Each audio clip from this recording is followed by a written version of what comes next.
as we have been discussing this Upanishad named Yoga Chudamani Upanishad very beautifully. This Upanishad highlights on Shadhanga, 6 components of yoga. Unlike Patanjali, as Patanjali highlighted on Ashtanga, 8 limb or 8 components of yoga. And Yama and Niyama, this particular 2 things have not been mentioned in this particular text. We also thought of, we also analyzed a lot that why the text or this Upanishadic teaching or this Upanishad did not highlight about Yama and Niyama. In fact, unless the person is having Yama and Niyama, must not practice asana. And this is something supposed to be part of person. We have discussed a lot. However, also if you look at that Shanti Mantra reflects that if the person does not have Yama and Niyama, we put it Yama and Niyama in one word called lifestyle. We can name it as called Vedic lifestyle, or keeping with Upanishadic knowledge lifestyle, or we can say the lifestyle which supports universal values, or the lifestyle in keeping with universal values. So if the person does not have lifestyle, that's why we were discussing that in Satchakra Nirupanam, the text very beautifully says later on that if the person does not do the not only mere abhyasa, mere practice, samyak samabhyasa, means the person has to practice very well, in the sense person has to get committed, the person must imbibe, then finally the person must be embodiment of Yama and Niyama. Then only the person becomes Susila. Susila means well behaved. The person's behavior becomes more and more polished. The likes and dislikes that we have is supposed to be polished through Yama and Niyama. Because if the person does not respect Yama and Niyama, first comes respect. Then once the person starts respecting Yama and Niyama, would like to be part of it, imbibe it, and in the process slowly does something, follows, then after following comes commitment. Because once in a while I can follow and I can get out. That's what many people do. Then comes commitment. Once I am committed to that, then slowly that Yama and Niyama becomes part of me. And once it becomes part of me, slowly I become embodiment of Yama and Niyama. Then only I will become a Sushilaha. My behavior, my likes and dislikes especially, will get polished. And more I make sure, or I am committed, or I am embodiment of my Yama and Niyama which is supposed to be followed, then only I will discover that more my likes and dislikes will be polished. However, here he does not highlight, or the Shastra doesn't highlight about Yama and Niyama aspect, because this is something is inherent, minimum qualification before approaching yoga, before looking at yoga. However, when we discuss this thing, the topic came, I'm re-summarizing few things. That, okay, fine, Yama and Niyama you are glossing over. Will you come to the asana part? So what does he talks about asana? Because when he talks about asana, prana samrodha, pratyaharascha dharana, dhyanam samadhi etani, yogangani bhavati sap. There are 6 angas. Fine, not only that, he says, look, the person is supposed to know that few things. What are they? What is called asana? Then also you should know chakras, adharas, lakshyas, and five space, Vyoma Panchaka. So first he talks, if the person doesn't have minimum knowledge of one's own body, it's an amazing concept. Person cannot have siddhi accomplishment on yoga. So the person needs minimum thing as we have been discussing this point. Okay, let us look at first called asana part. So when he talks about asana, he highlighted there are two postures only have been talked here. Ekam siddhasanam proktam, ditiyam kamalasanam, षट्चक्रम षोडशाधारम त्रिलक्ष्यम व्योमपंचकम. Means the first one is called siddhasana, one type of posture. We will not talk in details. And another type of posture is being talked called kamalasana, or you can say padmasana. So the people, those who do practice this posture, two postures, nothing else have been talked, then what is the reason behind it? Quickly, I would like to talk. Not any other posture have been discussed, only these two postures. What is the reason behind it? Because this particular text highlights more on prana concept. And if you look at we'll be seeing the sequence very beautifully. If you look at our body, always there is a constant, I won't say fighting, but you can say constant relationship, very different way between prana and apana. Apana pulls, prana pulls. Each other keeps pulling each other.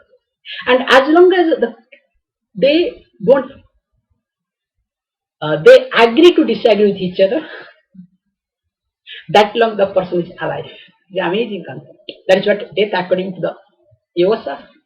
If the prana and apana go together, they agree, then they will walk out from this body. And once they walk out, that's all. So always there is a constant fighting between apana and prana. So when prana wants to go out, now apana pulls, because in apana there is one particular, in apana there is another one by, a lot of divisions are there, okay? Not apana is one. There is a constant relationship, always pulls. There is a relationship. When prana wants to go out, that apana particular thing will pull it. So in an amazing relationship continues. So when there is a constant fight between apana vayu and prana vayu, apana vayu means downward movement of prana, and prana means here upward movement of the prana vital energy. Now when this constant fight is going on, we need to make our prana uplifted, more stronger. Because it's very natural that apana or our energy to be less or to go down. It's very natural. There are many reasons that our energy get depleted. And we need to bring it up. And these are the two asanas have been highlighted here. That if the person practices siddhasana, just a matter of a few minutes, being in siddhasana, person will not feel depressed. The energy level, or you can say the upward movement of vital energy or prana, just goes up. So also Padmasana. So these two postures have been highlighted not for any other reason, to make sure that let the prana be predominant, let the apana get settled down. Incidentally, I would like to highlight this point. The life, in our day-to-day life, we go through a lot of disturbances whenever this prana and apana gets imbalanced. If the prana is too high, people go nuts. When apana is too high, also people go nuts. Both are dangerous. We need to balance, we need to keep them or give them due respect in their place. However, this two particular posture really is very beautiful. That's why it has been highlighted.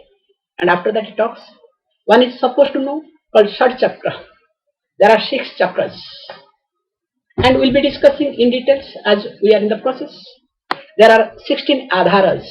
That also we have to discuss a little bit, because even though we discussed, because I need to really refer, because this is something totally different topic altogether. Unless I refer, I cannot. However, he says beautifully, we can see this thing. As for Siddha Siddhanta Padhati, which talks about, because, okay, meanwhile, as I was talking, I can give you the overall look or overall point on chakra concept. As for our body, based on Yoga Shastra, based on great yogis, they do say, that's what I am using the they do say, because I have never seen this.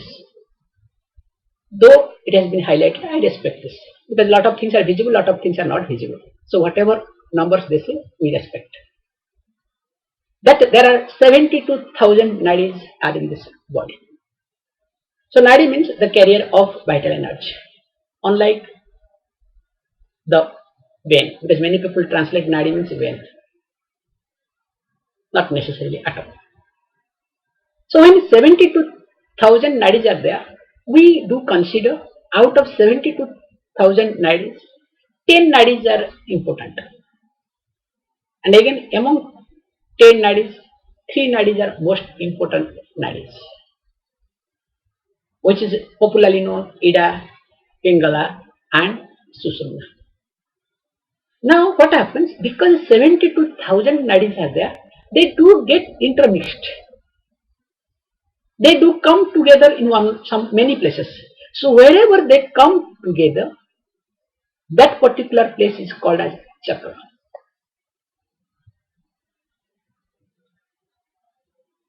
And interestingly, then you may ask the question, why it is being chakra being highlighted? Our this thing. It could have been a meeting place. Actually, in that you will discover the formation, whatever things happens, there are a lot of formation because the whole thing is being in a circle format. That also will be discussing as the text in. So if you look at our body, there are many chakras definitely, but we don't talk, we don't highlight all other chakras. But only 6 chakras have been highlighted a lot, because these 6 chakras is related to 3 nadis. So because these 6 chakras are related to the 3 nadis, only people talk on these 6 chakras. Whereas there are other chakras are there which is related to some other nadis. That's why this Adhara concept comes. There are 16 Adharas. I am giving the combination of Adhara. Why I brought this topic? Because there are Adharas. So in Adhara also is another sensitive point. Because only people talk on chakras, not Adhara concept. And there are different texts. Some text talks about Shad chakra, 6 chakras. Some text also do talk on 9 chakras. However, we are not here to find out which is right, which is wrong, but the purpose to be understood that before practicing yoga, before understanding one's own prana concept, the person is supposed to be aware of one's own physical body, not the anatomy and the physiology part, but the subtle part of anatomy and physiology. Again, I am repeating the statement. Before operating, as a doctor, is supposed to know the anatomy and the physiology of the person. So also before practicing pranayama or before practicing any yoga sadhana, person is supposed to know the subtle part of the anatomy and the physiology of the body, not a gross part at all. So this subtle part of anatomy and physiology is being represented through the nadis, through the chakras, through the adharas, through the lakshas, through the vyoma panchakam, vyomas. And what are they? Just as information. When you look at adhara, there are nicely. Let me talk about this. Siddha Siddhanta Padhati talks 9 chakras. Starts with Brahma chakra, which is called Muladhara, Swadhisthana, Nabhi chakra, Hridaya chakra, Kantha chakra, Talu chakra, Dhru chakra, Nirvana chakra, and Akasha chakra. And also same text highlights about 16 adharas, goes like this. Padangushta, Means Padangushta, if you look at like the toes, that means there are lot of things are there. There are also nadis. So like that's why I gave you the clue. Padangushta, Muladhara, Gudadhara, Medhadhara, Udyanadhara, Navyadhara, Hrudayadhara, Kanthadhara, Ghantikadhara, Talwadhara, Jihwadhara, Bhrumadhyadhara, Nasadhara, Kapatadhara, Lalatadhara, and Brahmarandha. And if you look at a three lakshya, very beautifully being talked, Bahya, Madhya, and Antara. Our external, in between, and internal. And when he talks about Vyoma Panchakam, there are five space Akasha. How? Starts with very beautifully Akasha, Parakasha, Mahakasha, Tattvakasha, and Suryakasha. And it has got a lot of meaning behind it. It is not that just like that the words have been used, which I don't want to, because if I take time, then we'll be nowhere, we'll be staying here only. However, one is supposed to have at least a brief idea about all these things, or you can say brief idea about the subtle part of the anatomy and physiology of body. That's why being highlighted here. Swadehe yo na janati tasya siddhim katham bhavet. If the person does not know all these things that exist in one's own body, how come the person will get siddhi? Is it possible? That is where the question mark comes. That means the person must be aware of all these things. Then definitely, if this is the question comes, person will be interested to know what is all about it. He highlights. First he talks called Muladhara. Chaturdalam Syad Adharam Swadhishtanam Cha Shaddalam. Quickly I'll be going ahead.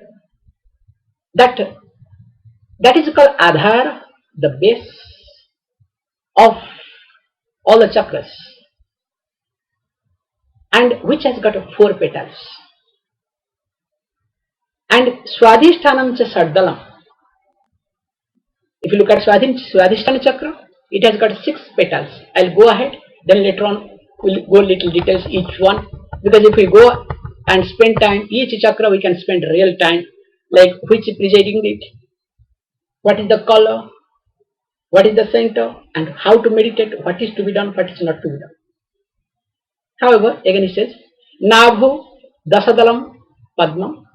In navel region, there are 10 petals.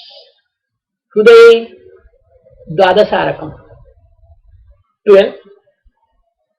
Shodasaram Vidusaksham, sorry, Visudhaksham in Visuddhi Chakra, 16 petals. Bhrumadhye Didalam Tatha. So here on the eyebrows, there are 2 petals. Sahasradala Samkshatam Brahmarandre Mahapati.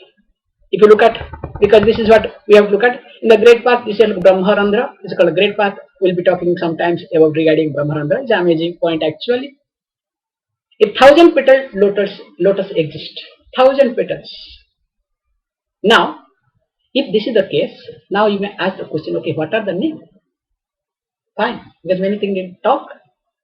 It says Adharam Prathamam Chakram. The first chakra name is called Adhara, or somewhere it is being said also as Muladhara. Mula means, because this particular thing happens to the beginning of all the chakras. Mula means root, but here it's beginning of all the chakras. In fact, we discussed, interestingly, in Muladhara exist, or Muladhara is the abode of Apanavayu. And also in one of the text highlights that if you look at this particular thing, it's like a bow. And Muladhara happens to be the beginning or the face, you can say, that is at the Mukham, it has been highlighted. Face, or you can say beginning of the bow. And that's why it is called Muladhara. Mula means beginning, or you can say root generally, beginning of all the chakras. and second one is called Swadhisthana. And why it is called Swadhisthana? Also there is reason. Because each one, if we look at, actually it takes a long time. But however, it says that is called Swadhisthana, where the prana is in its own place.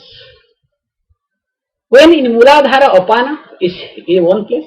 In Swadhisthana, now the prana is its own place. Then it says beautifully. Okay. Now let us look at these two. It says योनिस्थानम द्वैर मध्ये कामरूपम निगद्यते कामाक्षम तु गुदस्थाने पंकजम तु चतुर्दलम.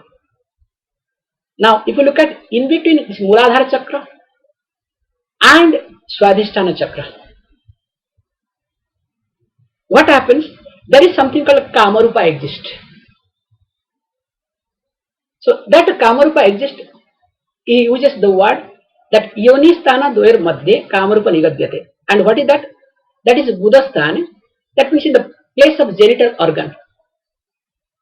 Now, the question may arise, okay, all these things you are talking, but will you please talk little details? Because I need to really look at the different text, how they do talk, this particular point. Now, when you look at this particularly first one, that Muladhara, we have been discussed, but still let me look at this thing. Actually, Muladhara is something, it has got, we discussed that there are 4 letters. And the letters starts with Bam, Sham, Sham, Sam, these 4 letters. In fact, in our culture, traditionally, we do use this particular thing whenever we do any pranapratishtha or antar matuka nyasa. Anytime we do antar matuka nyasa, any elaborate or even if Gayatri Purascharana Siddhi time, anytime we do, first we do, and all these chakras are being visualized. All these letters have been placed in different aspects so that the person becomes aligned. That alignment of the person takes place just like that. Because this is the subtle part of it, it affects the person or it improves the person.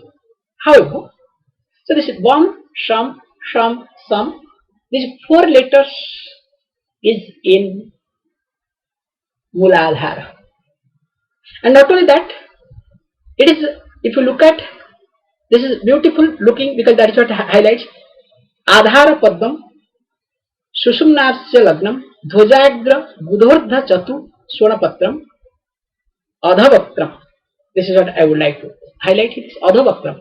This particular Muladhara has got 4 petals, unlike any other petals, because when all the petals will be looking, will be upward facing, whereas this particular 4 petals is downward facing. So when it is downward facing and Suvarnabham, the color of that is Suvarna, golden color.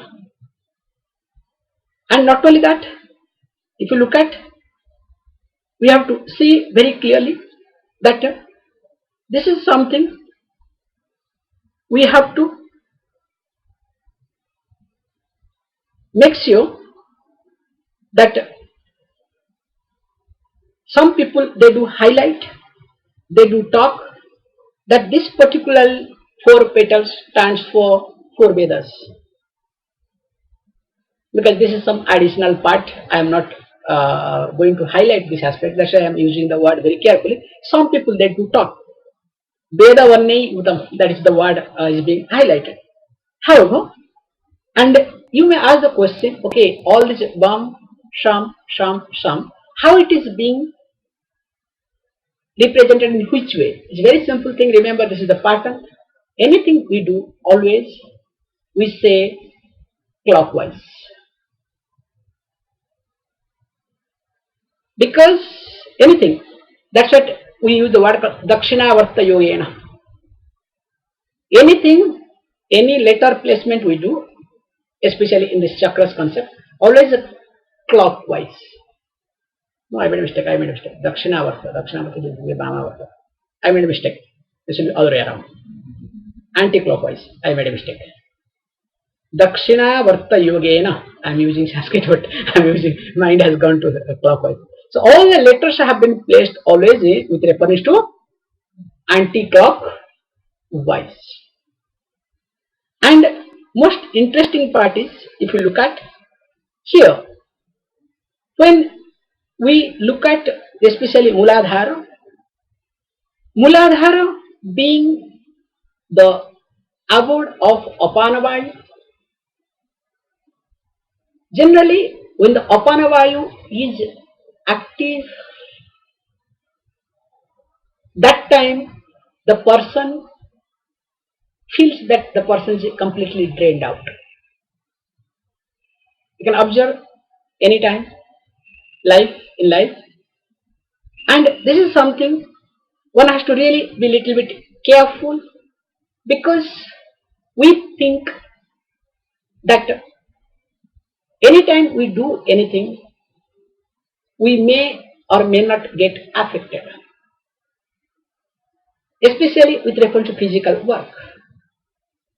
Yes, physical work, no doubt it, the physical energy gets drained. Along with the physical energy, also the internal energy, our vital energy gets drained. And it has got something to do with how we look at, how we put our prana in any given thing. In fact, today I was just writing one particular article, how the prana, once one prana projects things upon anything, including on a stone. One can project one's own prana. That is what called upasana. Upasana is nothing. As per the technical word, we say that nikrushta vastuni utkrishta vastu arva. You project or you superimpose the better thing on a smaller thing. For example, a Shivalinga is just a statue, just a stone. But we superimpose Lord Shiva on that. So when we superimpose, what we do? Literally, we put our prana over there. And when we put the prana, then what happens? That particular Shivalinga, that particular statue, or you can say that particular idol becomes alive. If we take away prana, absolutely nothing. That's why just I am sharing this story. Somebody asked the question that God is everywhere. But unfortunately, we don't see that God is everywhere. And even if we are learned people also don't see God everywhere all the time. Sometimes they do see, sometimes they don't see. How is it possible that I cannot accept that God is everywhere? The story goes, to answer this thing, the story goes here. Two great people, learned people, or you can say Brahmadarshan, enlightened people, they came across two stones. Now, one person is a real Brahmadarshan. I am using the word real Brahmadarshan, okay? Because there are 24 into 7 Brahmadarshans are there. And there are some less time Brahmadarshans are there. Means enlightened 24 into 7. People advertise, however. So he said, what is that? Just he sits in front of the that particular stone, starts meditating. Spends time and brings that stone and puts in a particular place, and every day goes there, starts meditating. And this is the God. She is the God. Enjoys. Fantastic. Whereas the other person brought another same piece of stone, saw, wow. Now he puts his prana, starts craving the stone, and beautiful statue comes out of it. Now once the beautiful statue comes out of it, now somebody finds and says, can I take it? I would like to put in the temple. The person says, absolutely no problem. Now the person takes this, you can say, stone, and now puts in the temple. Now puja and other things continues. Now many people come there and they don't consider as a stone, but they started considering as God. Remember, a small stone, how it becomes God, not because of anything else, but because of prana. However, when this person also equally, he was criticizing, what nonsense is this? Brahmavadin, you should be always, you must see the God everywhere. God is everything. What is this nonsense? This is too ritualistic, because many people they talk. It's a kalla. Because I remember one Swami was talking about me. It seems I am too ritualistic person. In fact, I laugh. This is my problem. However, here, when this person, because of some work, goes out for 15 days, 20 days, and after 15, 20 days, when he comes back, he discovers many youngsters finds that is the place for them to discuss all sort of wrong things. On that stone, sitting on that particular stone, they used to sit and discuss all these things.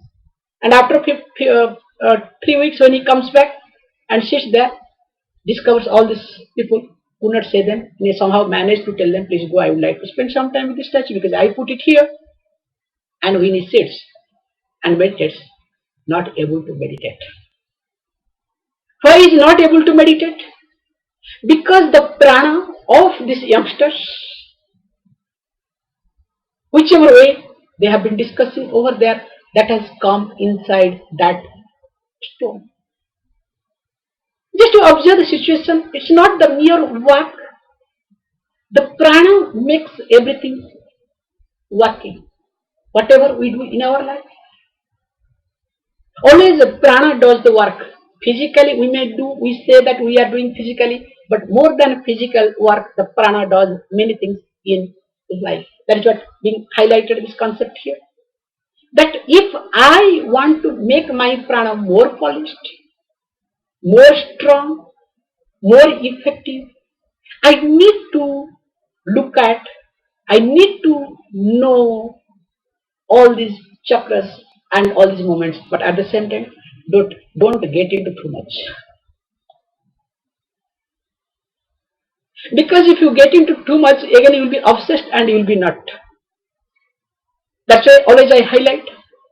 Incidentally, when I am talking this point, I am highlighting about this Kundalini. Kundalini word is called a hook in yoga. I am not here to say whether there is a Kundalini or not, but definitely Kundalini is not there the way people talk. That much I will say. What a popular version of Kundalini is being highlighted is not truth. Whereas people use the Kundalini, I will make your Kundalini race. Next moment, if I talk this language, there will be hundreds of nuts to become my disciple. I am a Kundalini yogi. Suppose if I say nonsense, what Kundalini? Improve your prana, be a stable person, handle your situations, look at the situations, I am sure everything will be okay. Who will come? Because nobody wants to face the reality.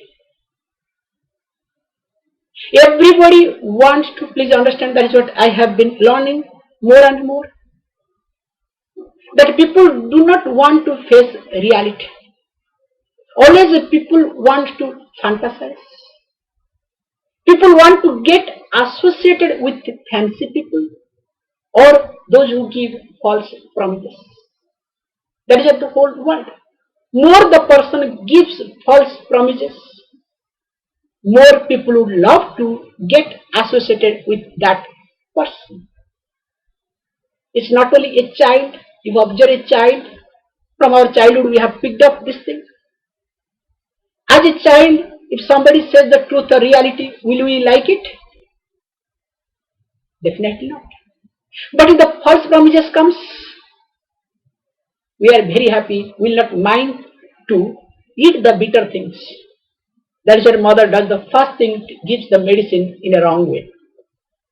When the mother discovers that the child is not going to take medicine, she will give the false promise, and through the false promise, we will swallow that medicine, not only will swallow, will ask for more medicine.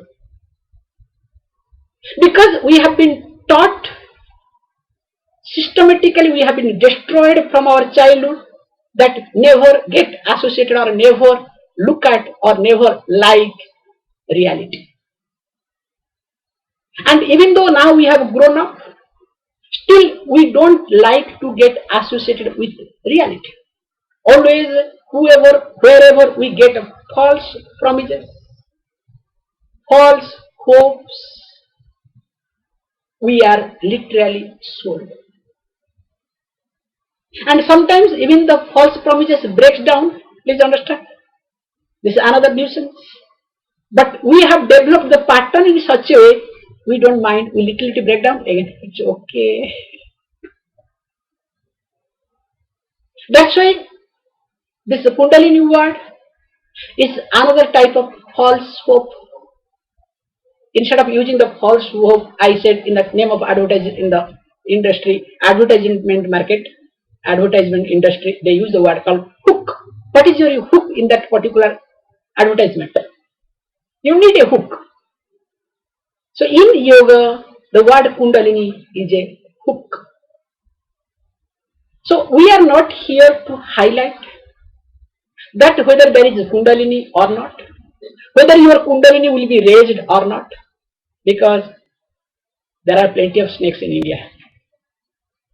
And imagine if everybody Kundalini gets raised, how many snakes will come out? It's a very dangerous thing to do. But many people, because some people they come and talk, my Kundalini is raised. Somebody said, my Kundalini is half raised. Actually, I am getting some sensation in my navel region. I think my Kundalini little bit raised. Will you please tell me? Will you please teach me? I don't mind to be your disciple. That's the language, okay? I don't mind to be your disciple. Will you please give me some tips so that my Kundalini can come up? Okay, I don't say them. I don't laugh at them that time. But later on I laugh. Okay, thank God that your Kundalini should not be raised in front of me. Because if snakes comes out, what will happen? You will be okay because that snake is tired of you. Will come and attack me. However, here, when you look at this particular thing, we have to see this particularly that in between this Muladhara Chakra, I am coming to the topic here.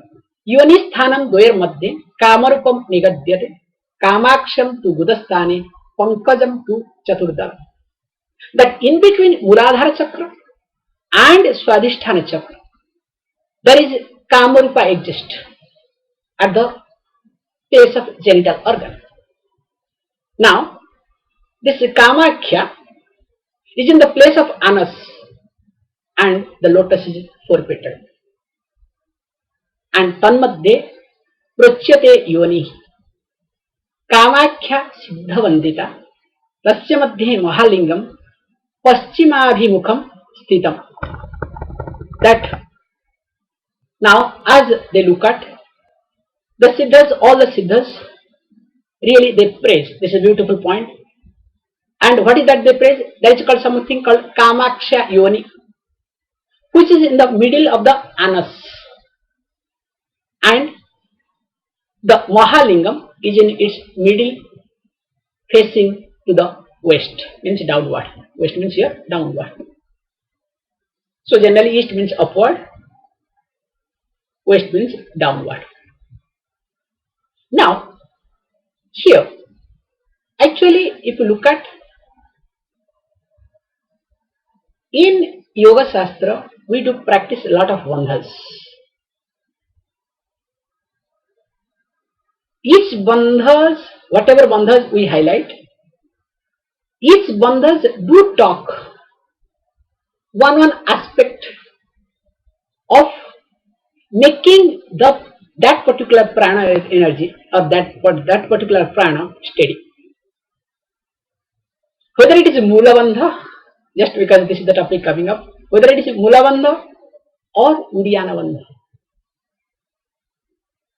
When we do the Mula Bandha, for example, I am not getting into too much into the outside the topic, but just I would like to highlight here that when we do the Mula Bandha, now automatically what happens? Apana Vayu is not going to be released. When the Apana Vayu, because automatically the Prana Vayu becomes more active, because Apana Vayu cannot or becomes subservient, becomes, I won't say dormant, becomes or has, the Apana Vayu will have less force. And once the Apana Vayu have less force, automatically the Prana becomes more stronger. It's a very simple thing, does very carefully. That's why, for example, just I am giving you a lot of tips regarding this. Suppose I cannot do Mula Bandha. I do not know what is Mula Bandha. Because always I say, if the person is getting depressed, then let the person do Mula Bandha.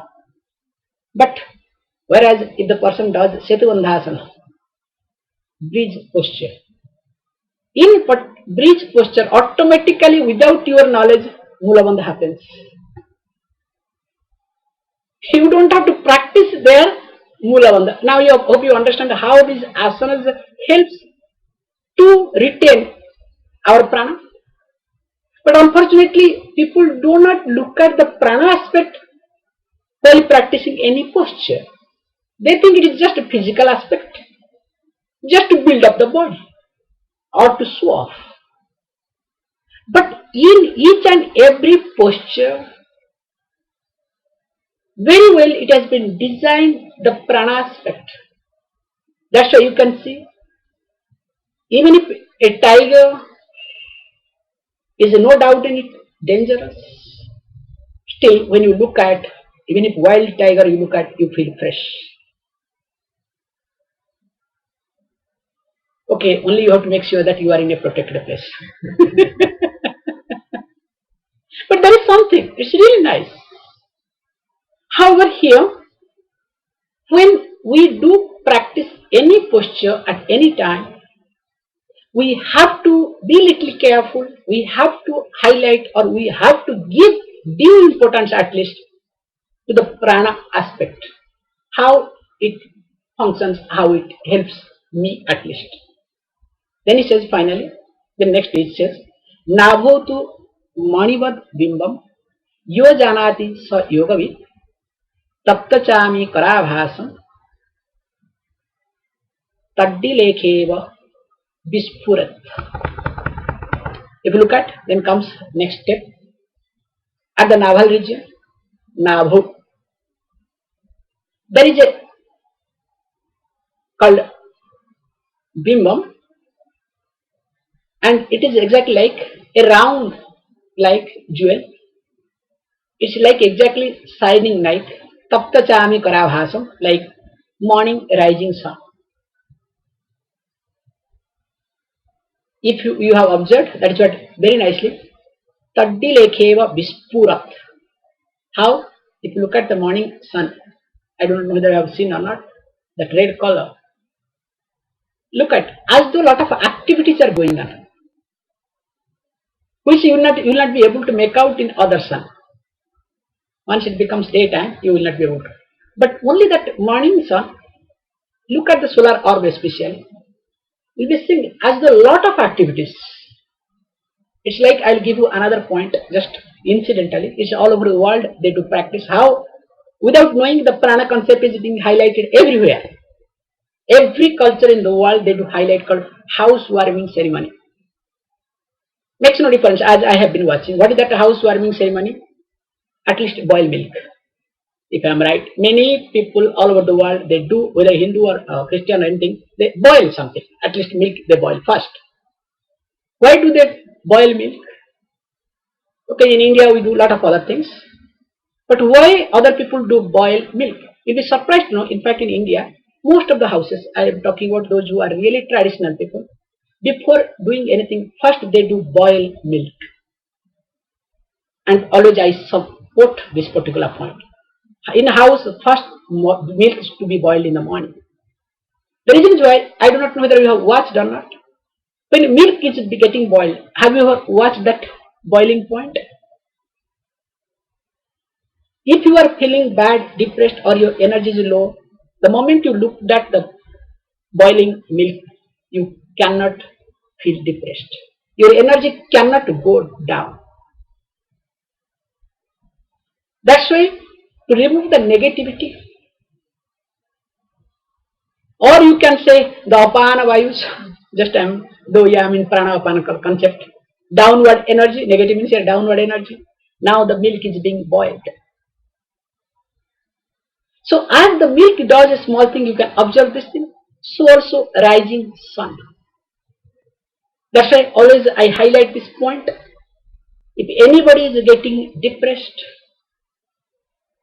ask that person to watch sunrise, if not regularly, at least weekly, minimum 2 to 3 days. If the person watches a sunrise minimum 2 to 3 days, minimum, I'm sure that person cannot get depressed the way the person was. It's impossible. Okay, there are few techniques, tricks we use during that time, but at least let the person watch sunrise.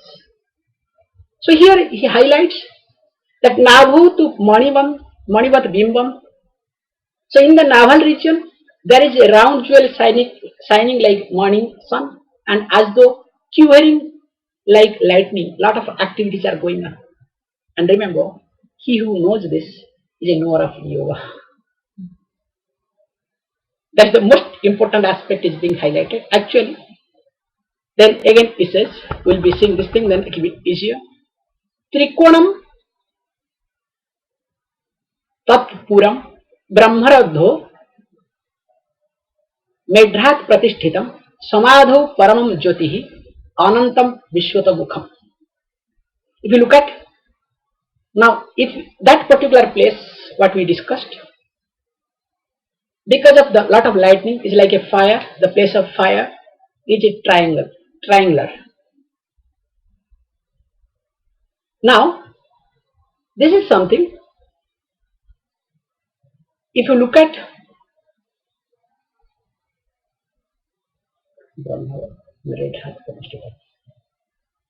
and this is something we have to look at very carefully, that this is in between this particular triangle is situated, translation is wrong. Okay, I have to correct it, this translation. I don't know how I made a mistake. I'm looking at translation part is wrong. However, he says that beautifully, that this particular fire point, which is the Vyasti prana. Vyasti prana means called individual prana, the center of individual prana. Just I am trying to relate. Actually, this Arunam, the rising sun, is considered as Samashti prana, total prana. So if the total prana is being located, is being represented, please understand, it is being located or is being represented in rising sun, so also the local prana or individual prana is being located. Actually, there is little difference comes. So some cases comes, just I am trying to convey this point, little below than navel region and on the top of genital organ. That's why you can see when any emotion you go through, you will find the sensation in your lower abdomen region. Whether it is a fear or any sort of emotion, first it affects, I do not know whether you have observed or not, any type of emotion you go through, first it affects that particular point. So if you observe which point affects, if you want to really be particular, I don't want to get into too details here at this point, whichever points affects first, that is the center of individual prana. That's why in our culture, I'm trying to highlight the cultural aspect. Because whole cultural practices, whether it is puja, whether it is japa, whether it is any ritual, is nothing but completely related to prana, maintaining one's own prana, nothing else. As I notice more and more, everything is related to prana. That's why in India, even though it is a dirty country, but people love it. Like some people say, even if it smells, after all, it's mine. But that's not logic here because somebody said, because even if it smells, it's mine. Not that it is because I am born and brought up in India, that's why I like India. Not necessarily. But what I am trying to say, highlight this point here very clearly. Because the prana aspect is so high, if the person is little sensible with reference to prana, definitely will fall in love in India. This is my personal views. People may accept or may not accept. If the person is little sensitive, little prana oriented, seriously, definitely will fall in love in India, even though it is dirty. The reason is why? Because each and everything that we do in our life is always connected to prana. Taking morning shower, this is a minimum thing. We don't take a shower just to clean the body.